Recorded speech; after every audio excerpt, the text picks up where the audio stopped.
So I've checked my patient's order, I've then care planned, I've gathered the equipment I would need to perform the assessment. I would introduce myself to my patient and I would ask my patient for the patient identified. Good morning, Marianne. My name is Elizabeth. I'm a student nurse with Marianne University. I will be taking care of you today. How are you? Can you tell me your name and your date of birth? Okay, so at this point, I'm going to raise the bed to a walkable height, and I'm going to explain that I will be performing a assessment on you today. It should take about 15 minutes. So the 6 post-procedure step, I'll go ahead and mention it right now because of time. When I'm done with the assessment, I will put the bed back down to the lowest height. I will make sure core light is in place. I will assess my patient's response to the assessment. I would assess if she needs anything. I will let her know the time I'll be back. I will gather the equipment, clean it, and I will document. So now to the assessment. I will start off with general appearance. I know that my patient's skin is, my patient's skin color is appropriate for race and ethnicity. I know that there's no lesions, no erythema, no ecchymosis. I know that upon palpation, temperature is warm bilaterally. I know that upon palpation, there is no edema. And while I'm here, I'm going to check on turgor, and I know that that returns in less than 3 seconds. I'm going to check the nails. I'm going to note that the nail is translucent. It's not excessively thick. I will note that the nail bed is pink. And I will note that capillary refill returns in less than 3 seconds. At this point, I would ask my patient to put her fingers together, and I will check for the diamond shape, which indicates there is no clubbing. So I know that my patient affect and mood is appropriate for the situation. My patient is well groomed. My patient is well nourished. She's appropriately dressed for the situation. I know that upon inspection of the hair, that the hair is not excessively oily. I know that upon palpation, there is no nodules, no scars, no vernums. There is no masses and visible ulcers. So I'm going to ask my patient orientation question real quick. I know that my patient is alert first of all, so I'm going to ask my patient what time of day it is. My patient is oriented to self because she was able to tell me her name and date of birth. I'm going to ask about what time of day it is. I'm going to ask where she is and why she's here. And I'll know that my patient is oriented ×4. So upon inspection of the head, I will know that the head is non-cephalic, is round. I would know that the eyebrows are symmetric. The eyes are also symmetric. I would know that the nose is midline, mouth is midline and proportionate to the head. I would know that the hairs are symmetric and proportionate to the head as well. So upon inspection of the eyes, I would know that the sclera is white. I will pull the eyelid down, and I will know that the conjunctiva is pink and moist. Upon palpation of the lacrimal apparatus, I would know that there is no drainage. So now I'm going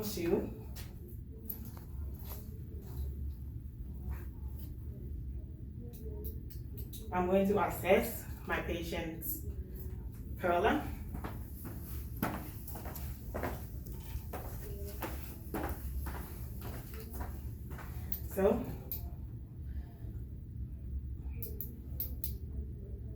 So I know that the pupil is round, equal, reactive to light, and accommodating. I know that the reflex is intact. So I'm going to ask my patient to keep her head still and follow what I'm holding. So keep your head still and follow this spin line for me. 1, 2, 3, 4, 5, 6. And then I'm going to test for visual acuity. I'm going to ask my patient, how many fingers am I holding up? And now, Now note that visual acuity is also intact. So now I'm going to move to the nose.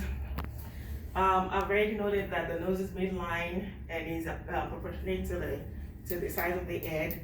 So now I'm going to assess the mucous membrane, and I'm going to note that it's moist and pink. There's no drainage. I don't see any masses.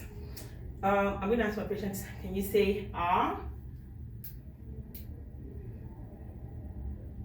I know that the tongue, the uvula, is midline. I know that the soft palate rises and falls. I know that dentition is intact. The gingiva is pink and moist as well.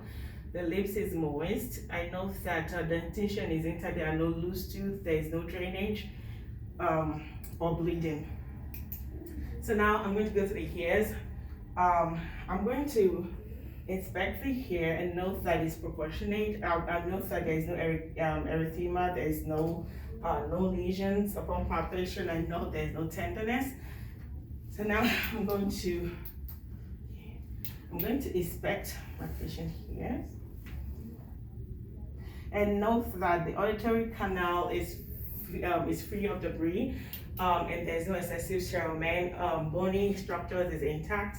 Tympanic membrane is intact as well. It's fairly gray or pearly white. I note that the cone of light is at 5 o'clock on the right side and 7 o'clock on the left side. I will do this bilaterally for all systems. So now I'm going to go to the neck. So upon inspection, I know my patient has trach. So I'm going to, upon inspection, I note trach is present. I note that there is no erythema, there is no nodules, there is no visible masses. And upon palpation, I note that the neck is supple. There's no tenderness. There's no excessive drainage from the stomach. So, and I know that the dressing was just changed this morning. So I'm going to go ahead and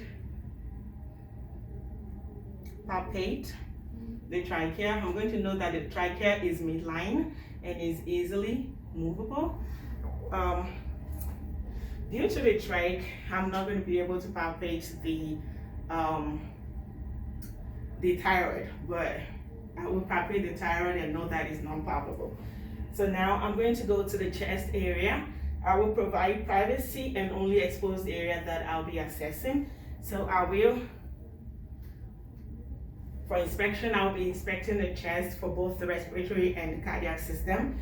I will note that the chest is symmetric. There's no conjunctivity. There's no lesion.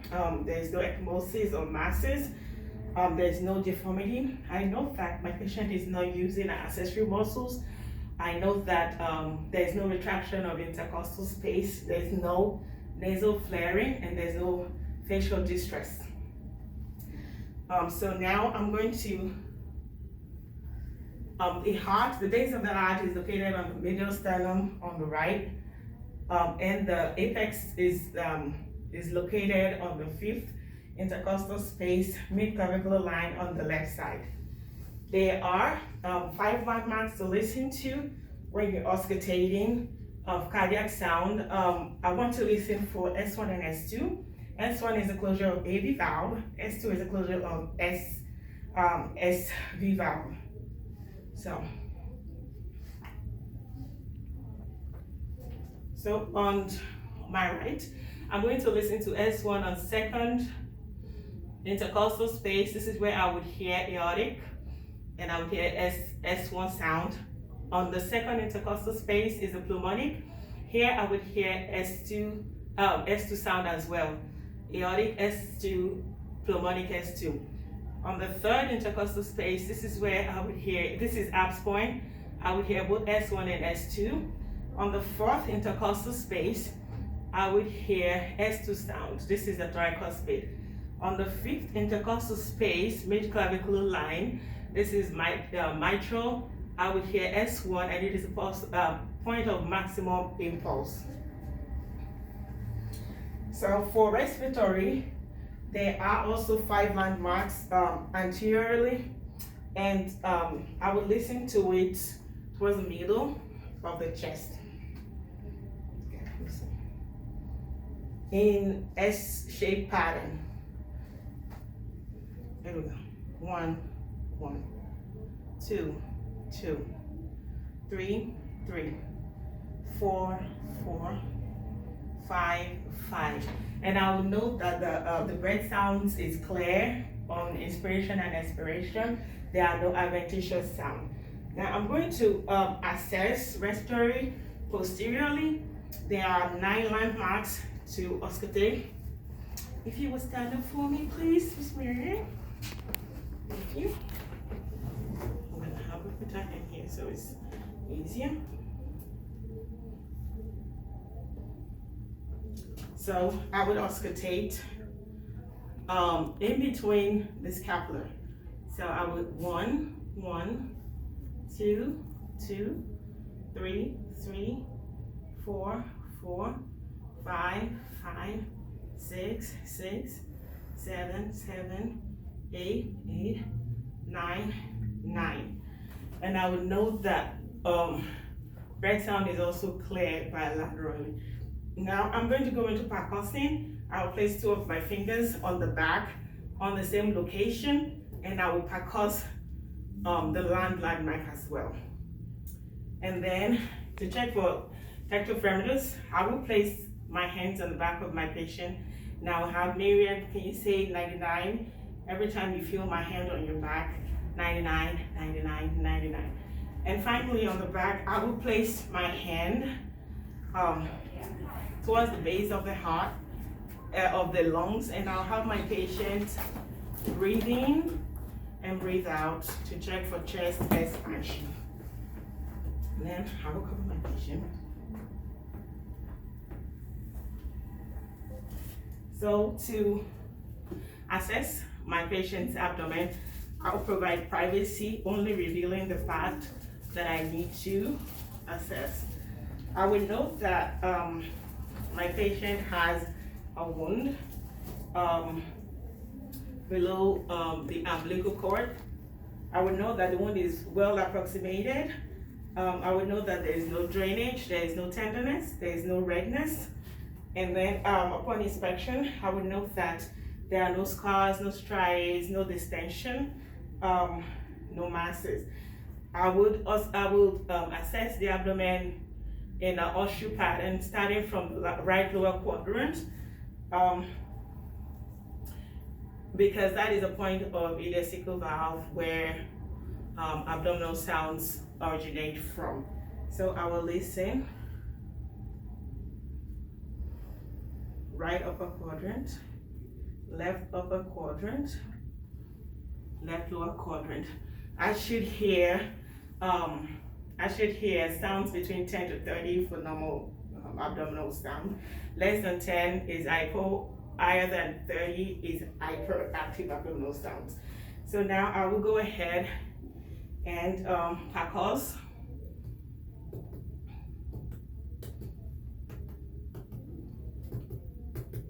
And I would note hyperresonance at airfield areas and dullness at water field area or over solid organs. So now I'm going to start off palpating on light touch from this side as well. I'm going to palpate. This is where there's appendix and cecum, liver and gallbladder, stomach and spleen, descending colon and sigmoid. And then I will vital signs. I will know blood pressure is 120/80, temperature is 98.6, 96.6. I would note that respiratory is at 97%. I would note that pulse is at 80. I would note that pulse is at 80.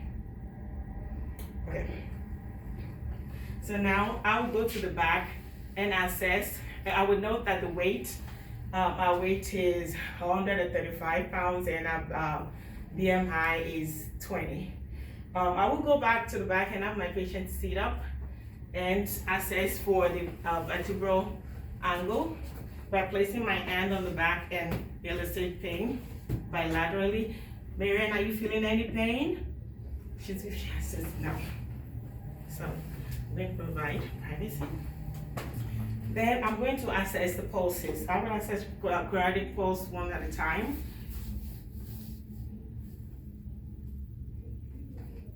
Brachial,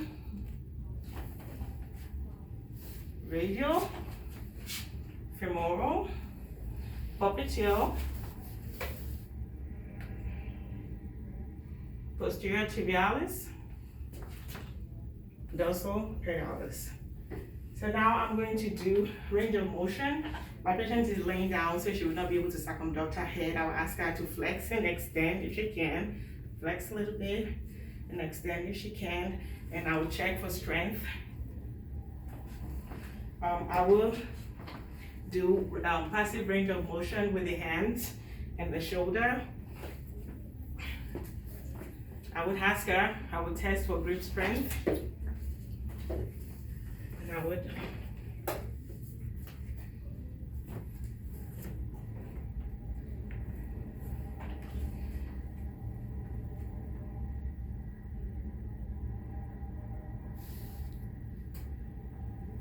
okay, so with that, that completes my assessment.